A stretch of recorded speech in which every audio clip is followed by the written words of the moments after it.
Hello friends, welcome back to our channel. तो दोस्तों, हम फाइनली पहुंच गए हैं It Welcome to Derry season 1 के एंड पर। यहाँ फिनाले एपिसोड विंटर फायर सिर्फ आंसर्स नहीं देता, बल्कि हमें एक ऐसा नाइटमेयर दिखाता है जिसके लिटरली विंग्स है। दोस्तों, पिछले कुछ हफ्तों से हम एक यंगर, ज्यादा हंग्री पेनीवाइज को 1960s के डेयरी में हंट करते देख रहे थे, लेकिन एपिसोड 8 के बैट फॉर्म रिवील के लिए कोई भी रेडी नहीं था। यहाँ ये सिर्फ एक स्कैरी ट्रांसफॉर्मेशन नहीं था, बल्कि दोस्तों ये फैंडम के लिए एक न्यूक्लियर लेवल रिवील था। और फिर पावर स्केलिंग, मल्टीवर्स पोर्टल्स, टोडेज डार्कनेस, सब कुछ सडनली टेबल पर आ गया। तो दोस्तों, आज के वीडियो में हम ब्रेक डाउन करेंगे बैट के फिजिक्स, कॉमेट डैगर का डार्क सीक्रेट और ये फिनाले कैसे इट मूवीज को देखने का नजरिया ही बदल देता है।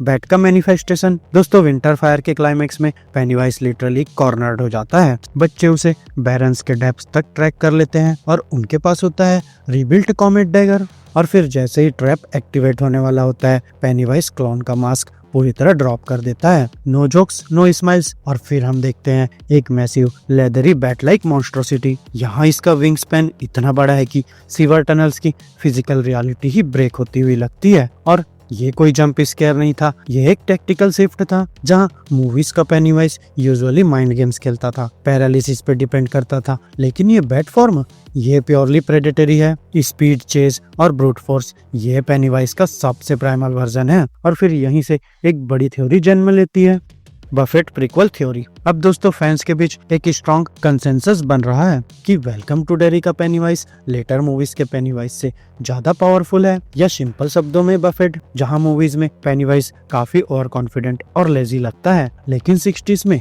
ये एक स्टॉर्म है, कांस्टेंट मूवमेंट, नए फॉर्म्स और एक्सट्रीम एग्रेशन। और फिर बैट फॉर्मर रिप्रेजेंट करता है एक ऐसी एंटिटी को जो अभी तक कभी ट्रूली चैलेंज नहीं हुई। अब थ्योरी के हिसाब से यंग डेरी में ट्रॉमा ज्यादा फ्रेश है, यहाँ टाउन का फियर इकोसिस्टम अभी पूरा मैच्योर नहीं हुआ, और इसी वजह से पेनीवाइज ज्यादा एनर्जी ड्रॉ कर पाता है। और इसीलिए हम इतने मैसिव रिसोर्स हैवी फॉर्म्स देखते हैं, बैट, स्केलेटन मैन और बाकी हॉरर्स। तो दोस्तों, ये है इट अपने प्राइम में, कॉमेट डैगर और फेल्ड एवोल्यूशन। दोस्तों, यहाँ बैट पावरफुल है लेकिन इमोर्टल नहीं। यहाँ फिनाले का टर्निंग पॉइंट है कॉमेट डैगर, एक वेपन जो उसी कॉमेट से बना है जिसने पेनीवाइज को मिलियंस ऑफ ईयर्स पहले अर्थ पर लाया। और फिर जैसे ही डैगर स्ट्राइक करता है, एक डिस्टर्बिंग विजुअल मिलता है। बैट की स्किन लिटरली पील होने लगती है और उसके अंदर से फ्लैशेस आती है, क्लाउन, लेपर, लिली स्पिकल डेड सब एक साथ। और दोस्तों, यहीं से आती है फेल्ड एवोल्यूशन थ्योरी। अब आइडिया यह है कि पेनीवाइज एक ऐसी फॉर्म में इवॉल्व होने की कोशिश कर रहा था जो बच्चों के फियर के फ्रेमवर्क से बाहर हो, समथिंग अननोवेबल। लेकिन दोस्तों, बच्चे डरे नहीं। यहाँ उनका फियर एब्सेंस एक साइकिक एंकर बन गया। End result, bat form settle ही नहीं कर पाया, एवोल्यूशन फेल हो गई और उसके सारे पुराने मास्क एक साथ लीक होने लगे। और फिर ये पेनीवाइज के लिए फिजिकल और साइकिक दोनों लेवल पर कैटास्ट्रोफिक था।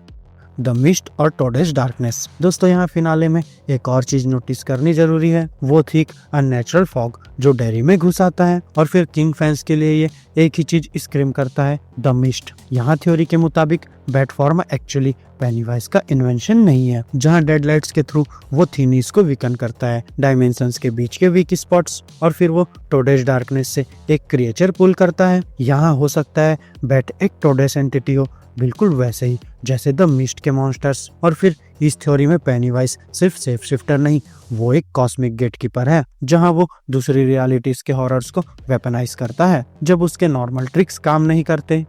Physical versus cosmic defeat. अब दोस्तों, सबसे बड़ा सवाल, अगर बच्चों ने पेनीवाइज को डिफीट कर दिया तो वो 27 साल बाद वापस कैसे आया? तो आंसर है फिजिकल वर्सेस कॉस्मिक। यहाँ बैट सिर्फ एक फिजिकल वेसल था, मॉन्स्टर का मीट। बच्चों ने उस बॉडी को डिस्ट्रॉय कर दिया और रेजिडुअल एनर्जी को कंटेन कर दिया, लेकिन डेडलाइट्स उन्हें कोई टच भी नहीं कर पाया। ये एंटिटी डेरी छोड़ के नहीं गया, बल्कि वो सिर्फ एक लॉन्ग पेनफुल हाइबरनेशन में चला गया, एक नई बॉडी ग्रो करने के लिए।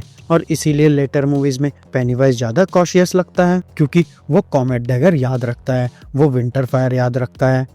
Closing thoughts. दोस्तों वेलकम टू डेरी का सीजन 1 फिनाले सिर्फ एक बॉस फाइट नहीं था, बल्कि ये स्टीफन किंग के यूनिवर्स में पेनीवाइज की इकोलॉजी को एक्सपांड करता है। यहाँ बैट फॉर्म हमें दिखाता है एक डिस्पेरेट, पावरफुल और मल्टीवर्स से डीपली कनेक्टेड इट। तो अब आप बताओ, क्या बैट टोडेज डार्कनेस का क्रिएचर था या सिर्फ एक एक्सट्रीम हेलुसिनेशन? और क्या कॉमेट डैगर सीजन 2 में वापस आएगा? तो कमेंट्स में अपनी थ्योरीज ड्रॉप करो, वहीं सब्सक्राइब करना मत भूलना। और याद रखो, we all float down here, but कुछ लोगों के पास विंग्स भी होते हैं। तो फ्रेंड्स, मेरी आज की इस वीडियो में बस इतना ही। आपको हमारी ये वीडियो कैसी लगी, अपने थॉट्स कमेंट बॉक्स में शेयर कर सकते हैं। और अगर ये वीडियो अच्छी लगी हो तो वीडियो को लाइक करो, चैनल को सब्सक्राइब करो और ऐसे ही लेटेस्ट कंटेंट के लिए बेल आइकन जरूर प्रेस कर लो। तो अब मैं मिलूंगा आपसे अपनी नेक्स्ट वीडियो में, तब तक के लिए स्टे गीकी, स्टे देसी दोस्तों।